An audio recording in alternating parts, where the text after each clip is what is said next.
যে দেশে যাবেন ওই দেশ সম্পর্কে একটু স্টাডি করবেন, ওই দেশের প্রোজ অ্যান্ড কনসগুলো তুলে দেখবেন, ওই দেশের সুযোগ সুবিধা অসুবিধাগুলো দেখবেন, ওই দেশ নিয়ে কারা এক্সপার্ট কাজ করছে সেটা দেখবেন। আর হচ্ছে সর্বোচ্চ চেষ্টা করবেন নিজে কাজ করার জন্য। আপনি নিজে যদি আপনার কাজগুলো করেন, ডকুমেন্টস রেডি করেন, সেই ক্ষেত্রে আপনি খুবই স্মুথলি যেতে পারবেন। আপনার টাকাটাও সেভ হবে এবং আপনি অনেক কিছু শিখবেন।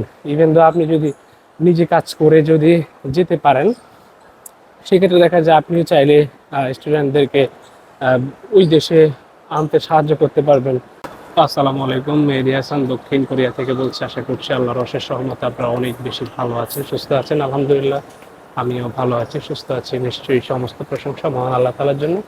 দক্ষিণ কোরিয়ার বুসান ইয়ক থেকে, বুসান স্টেশন থেকে আপনাদেরকে স্বাগতম জানাচ্ছি আজকের ভিডিওতে। তো আজকে ইনশাআল্লাহ আমরা কথা বলবো দক্ষিণ কোরিয়া কিংবা বিদেশে উচ্চ শিক্ষাতে আপনার আসলে এজেন্সির শরণাপন্ন হওয়া উচিত কিনা, নাকি নিজে নিজে অ্যাপ্লাই করা উচিত, এই বিষয় নিয়ে অনেকেই এই বিষয়টা নিয়ে জানতে চেয়েছেন। যদিও অতীতে আমি একটা ভিডিও বানিয়েছিলাম, অনেকে হয়তো দেখেননি বা অনেকে দেখেছেন। যারা দেখেননি সমস্যা নেই, এই ভিডিওতে আপনি পুরোটা বিষয় কভার করবেন ইনশাল্লাহ। সো এজেন্সির যে বিষয়টা আছে, এজেন্সি অবশ্যই আপনাকে একটা গাইডলাইন দিবে, এটা নিঃসন্দেহে, যেহেতু তারা একটা অ্যামাউন্ট আপনার থেকে নিচ্ছে বা নিবে, তো তার ফলস্বরূপ তারা আপনাকে প্রপার একটা গাইডলাইন দেওয়ার কথা। বাট বাংলাদেশের ক্ষেত্রে মোস্ট অফ দ্য এজেন্সি আপনাকে এই গাইডলাইনগুলো খুব একটা ভালোভাবে প্রোভাইড করবে না।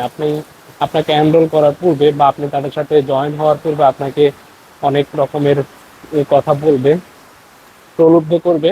তারপর আপনি তাকে যখন তাদের সাথে কাজ শুরু করবেন, তখন আসলে তাদেরকে আপনি এভাবে খুঁজে পাবেন। এটা বাংলাদেশের মানে মোস্ট অফ দ্য এজেন্সির এই সিনারিওটা আমরা স্টুডেন্টদের কাছ থেকে পাই। তো পরবর্তী দেখা যায় যে স্টুডেন্টরা বিড়ম্বনায় পড়ে বা তাদের জার্নিটা ভালোভাবে শেষ করতে পারেন। এই জন্য আমি সবসময় স্টুডেন্টদেরকে বলি, আপনারা নিজেরা একটু ট্রাই করেন, নিজেরা ট্রাই করে আপনাদের কাজটা আপনারা শেষ করেন। আপনি যদি নিজে কাজ করেন, সেই ক্ষেত্রে দেখা গেলো আপনার যে অ্যামাউন্টটা লাগলো ওই অ্যামাউন্টটা আপনার বেঁচে গেলো, এবং আপনার হচ্ছে অনেক কিছু জানা হইলো। হ্যাঁ, আপনি অনেক কিছু শিখলেন, জানলেন, বুঝলেন, দেখলেন, এবং সেই সাথে আপনার টাকাটাও সেভ হলো। বাট আসলে টু বি ভেরি অনেস্ট, কিছু কান্ট্রিতে সেলফ অ্যাপ্লিকেশন করাটা একটু ডিফিকাল্ট, এবং কিছু ইউনিভার্সিটিতেও।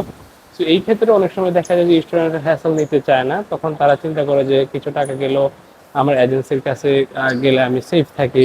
হ্যাঁ, তো সেই ক্ষেত্রে আপনারা চাইলে এজেন্সির শরণাপন্ন হতে পারেন, বাট এজেন্সির শরণাপন্ন হওয়ার ক্ষেত্রে আপনাদের এক্সপার্টের কাছে যাওয়া উচিত বলে আমি মনে করি।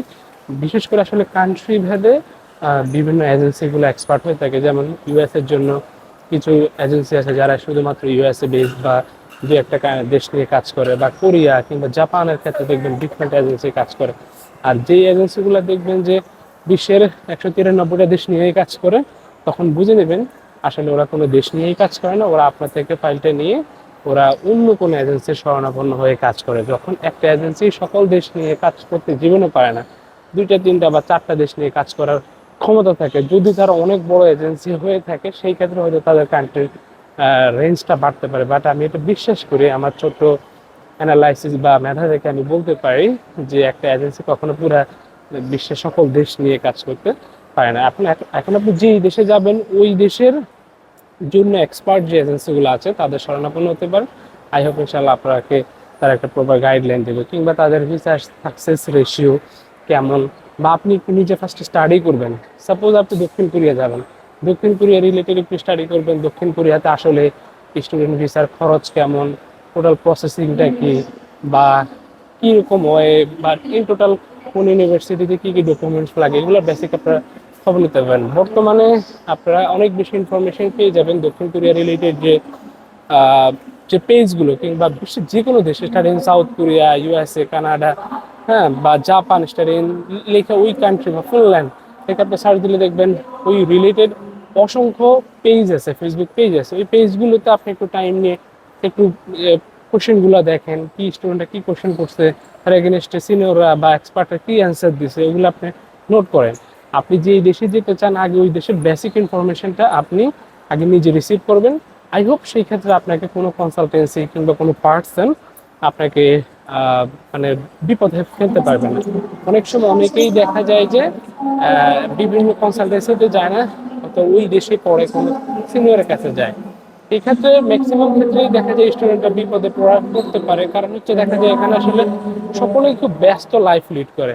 পড়ালেখা, কাজ, part time work, assignment, presentation সব শেষ করে সে তার পক্ষে আসলে মানে আরেকটা স্টুডেন্টকে হেল্প করাটা অনেকটা ডিফিকাল্ট হয়ে যায় আর কি। তো সব মিলিয়ে আপনি আসলে কোথায় গেলে ভালো পাবেন এটা টোটালি হচ্ছে আপনার নিজের চেষ্টার উপর ডিপেন্ড করে। আপনি কতটুকু চেষ্টা করলেন, চেষ্টা করে কতটুকু বের করতে পারলেন সেটা আপনার উপরে। আমি অসংখ্য স্টুডেন্টকে দেখেছি যে বিভিন্ন দেশের বা বিশেষ করে দক্ষিণ কোরিয়ার কিছু প্রোগ্রামে, বিশেষ করে ল্যাঙ্গুয়েজ প্রোগ্রামের জন্য অ্যাপ্লাই করতে চান। আমি বলে দিই যে ভাই আসলে ল্যাঙ্গুয়েজ প্রোগ্রামের ভিসা রেশিওটা অনেকটাই কম, 5 to 10% ভিসা রেশিও। আপনি এটাকে স্কিপ করেন, আইএলটিএস দেন, দিয়ে ব্যাচেলরে ট্রাই করেন। স্টুডেন্টরা দেখা যায় ওই কথাটার গুরুত্ব দেয় না, তারা ল্যাঙ্গুয়েজ প্রোগ্রামের জন্য বিভিন্ন জায়গায় গিয়ে এনরোল হয়ে কাজ শুরু করে। দেখা যায় যে অ্যাট দ্য এন্ড এসে ভিসাটা রিজেক্ট হয় এবং তাদের মোটামুটি 1.5-2 লাখ টাকার মতো লস হয়ে যায়। যেখানে আসলে আইএলটিএস করেই ভিসা পাওয়াটা টাফ হয়ে যাচ্ছে, সেখানে আসলে ল্যাঙ্গুয়েজ প্রোগ্রামে ভিসা পাওয়াটা এটা আসলে অনেকটাই টাফ। সত্যি কথা, যেটা শুধু শুধু আসলে টাকা নষ্ট করে কোনো লাভ নেই। আসলে টাকা ইনকাম করা অনেক কষ্ট, এটা যখন আপনি ইনকাম করবেন তখন আপনি বুঝতে পারবেন। এখন স্টুডেন্টকে দেখা যায় যে তাদের নিজস্ব ইনকাম সোর্স থাকে না, বাবা মার থেকে টাকা নেই, ওই টাকাগুলো নষ্ট করে বিপদে ফেলে, সে আসলে ওই টাকার মর্মটা আসলে সে বোঝে না। এই জন্য আমি আসলে সবাইকে বলি একটু যাচাই করেন, একটু জাস্টিফাই করেন। আপনি যেইখানে করতে যাচ্ছেন, যেই পজিশনে কাজ করাবেন, তাদের প্রিভিয়াস রেপুটেশন কেমন, তাদের কাজ কাম কেমন, তারা কেমন কাজ করে, সব বিষয়ে একটা প্রপার একটা গাইডলাইন আপনি পেয়ে যাবেন। এটা হচ্ছে আপনার চেষ্টার উপরে, আপনি কতটুকু সময় দিলেন ওই দেশটা নিয়ে, ওই ইনফরমেশন নেওয়ার জন্য। আমাদের স্টুডেন্টদের ম্যাক্সিমাম ক্ষেত্রে দেখা যায় তারা খুবই ব্যস্ত থাকে ইনফরমেশন কালেকশন করার ক্ষেত্রে। তাদের খুব পরিমাণ দ্বিমত দেখা যায় বা ইনফরমেশন গ্যাদার করতে চায় না সব মিলিয়ে আর কি। তো দেখা যায় পরবর্তীতে ইনফরমেশনের ল্যাকেন্সের কারণে তারা বিপদে পড়ে সব মিলিয়ে আর কি।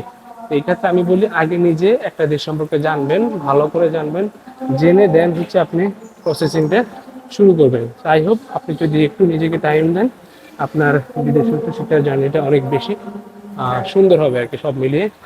সো আজ তাহলে এই পর্যন্তই। আপনার ইন শর্টে আবার বলছি, যে দেশে যাবেন ওই দেশ সম্পর্কে একটু স্টাডি করবেন, ওই দেশের প্রোজ অ্যান্ড কনসগুলো তুলে ধরবেন, দেখবেন ওই দেশের সুযোগ সুবিধা অসুবিধাগুলো দেখবেন, ওই দেশ নিয়ে কারা এক্সপার্ট কাজ করছে সেটা দেখবেন। আর হচ্ছে সর্বোচ্চ চেষ্টা করবেন নিজে কাজ করার জন্য।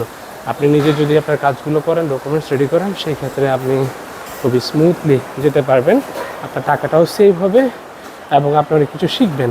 ইভেন দো আপনি যদি নিজে কাজ করে যদি যেতে পারেন, সেক্ষেত্রে দেখা যায় আপনিও চাইলে স্টুডেন্টদেরকে ওই দেশে আনতে সাহায্য করতে পারবেন।